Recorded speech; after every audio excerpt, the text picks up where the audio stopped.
Hi friends, welcome back to Sirisha's Kitchen and Lifestyle. இன்னைக்கு நம்ம சேனல்ல என்ன பார்க்க போறோம்னா கேரமல் சேமியா பாயசம் எப்படி பண்றதுன்னு பார்க்கலாம். அதுக்கு முன்னாடி நீங்க நம்ம சேனலுக்கு புதுசுனா சேனலை சப்ஸ்கிரைப் பண்ணிக்கோங்க. பக்கத்துல இருக்கிற பெல் பட்டனை பிரஸ் பண்ணீங்கன்னா நான் போடுற அப்லோட்ஸை மிஸ் பண்ணாம பார்க்கலாம்.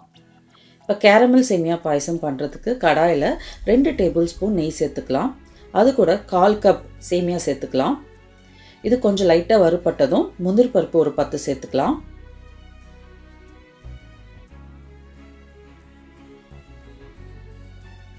இப்போ சேமியா நல்லா ஒரு ப்ரௌன் கலரில் வர வரைக்கும் வறுத்துக்கலாம்.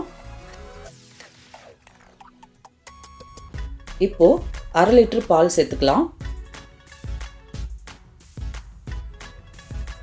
இப்போ நம்ம சேமியா வந்து நல்லா சாஃப்டாக குக் ஆகணுங்க, அது வரைக்கும் நம்ம நல்லா குக் பண்ணிக்கலாம். இப்போ 3/4 சேமியா வெந்துடுச்சு, அதுக்குள்ளே கேரமல் தயார் பண்ணிக்கலாம். இப்போ வந்து 3/4 கப்பு சர்க்கரை எடுத்திருக்கேன், இதை வந்து கேரமல் தயார் பண்ணிக்கலாம்.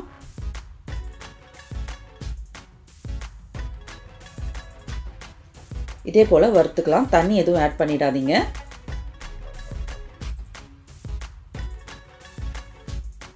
நமக்கு ஒரு கோல்டன் ப்ரௌன் கலர் வர வரைக்கும் நம்ம கேரமல் தயார் பண்ணிக்கலாம். ரொம்ப டார்க் ப்ரௌன் ஆயிடுச்சுன்னா நமக்கு பாயசம் வந்து கசப்பு தன்மை கொடுத்துரும். அதனால் கேர்ஃபுல்லாக பண்ணுங்கள். பாருங்கள், சக்கரை மெல்ட் ஆகிட்டு இருக்கு.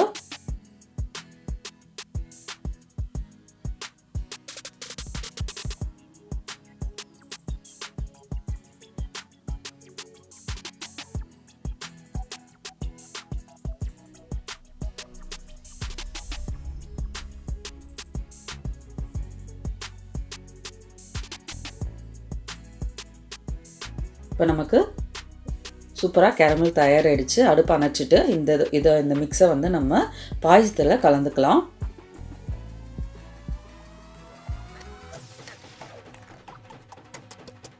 கொஞ்சம் கட்டி கட்டியாக இருக்கிறது வந்து நம்ம தொடர்ந்து குக் பண்ணோன்னா அது வந்து மெல்ட் ஆகிடும்.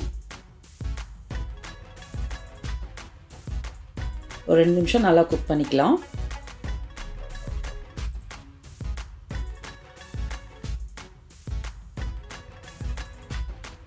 கடைசியாக ஏலக்காய் தூள் சேர்த்துட்டு ஆஃப் பண்ணிக்கலாம். இப்போ நமக்கு சுவையான கேரமல் சேமியா பாயசம் தயாராகிடுச்சு. இதை வந்து நீங்கள் சூடாகவும் எடுத்துக்கலாம், ஃப்ரிட்ஜில் வச்சு ஜில்லுன்னு எடுத்துக்கலாம். இந்த வீடியோ உங்களுக்கு பிடிச்சிருந்தால் லைக் பண்ணுங்கள், கமெண்ட் பண்ணுங்கள், ஷேர் பண்ணுங்கள். மேலும் பல வீடியோஸை பார்க்க சிரிஷாஸ் கிச்சன் அண்ட் லைஃப் ஸ்டைலை சப்ஸ்கிரைப் பண்ணிக்கோங்க. தேங்க்யூ.